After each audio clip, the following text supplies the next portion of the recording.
আলেকসান্দ্রিনা Victoria যুক্তরাজ্য এবং আয়ারল্যান্ডের রানী ছিলেন।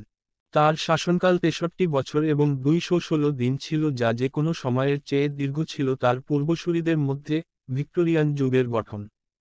এটি যুক্তরাজ্যের মধ্যে শিল্প, রাজনৈতিক, বৈজ্ঞানিক এবং সামরিক পরিবর্তনের একটি সময় ছিল এবং ব্রিটিশ সাম্রাজ্যের একটি বিশাল সম্প্রসারণ দ্বারা চিহ্নিত ছিল। 1876 সালে ব্রিটিশ পার্লামেন্ট তাকে ভারতের সম্রাজ্ঞীর অতিরিক্ত উপাধি দেওয়ার পক্ষে ভোট দেয়। ভিক্টোরিয়া ছিলেন প্রিন্স এডওয়ার্ড, কেন্টের ডিউক এবং স্ট্র্যাথার্ন, কিং জর্জ তৃতীয়-এর চতুর্থ পুত্র এবং স্যাক্স কোবার্গ সালফেল্ডের রাজকুমারী ভিক্টোরিয়ার কন্যা।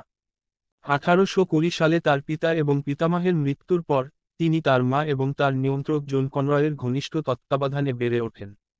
তার বাবার 3 বড় ভাই বৈধ সমস্যা ছাড়াই মারা যাওয়ার পর তিনি 18 বছর বয়সে সিংহাসন পেয়েছিলেন। ভিক্টোরিয়া, একজন সাংবিধানিক সম্রাট, ব্যক্তিগতভাবে সরকারি নীতি এবং মন্ত্রী পদের নিয়োগকে প্রভাবিত করার চেষ্টা করেছিলেন। প্রকাশ্যে, তিনি একজন জাতীয় আইকন হয়ে ওঠেন যাকে ব্যক্তিগত নৈতিকতার কঠোর মান দিয়ে চিহ্নিত করা হয়েছিল। 1840 সালে ভিক্টোরিয়া তার প্রথম চাচাতো ভাই, স্যাক্স কোবার্গ এবং বোথার প্রিন্স অ্যালবার্টকে বিয়ে করেছিলেন। তাদের 9টি সন্তান মহাদেশ জুড়ে রাজকীয় এবং সম্ভ্রান্ত পরিবারে বিয়ে করেছিল। ভিক্টোরিয়াকে ইউরোপের দাদি বলে অভিহিত করেছিলেন।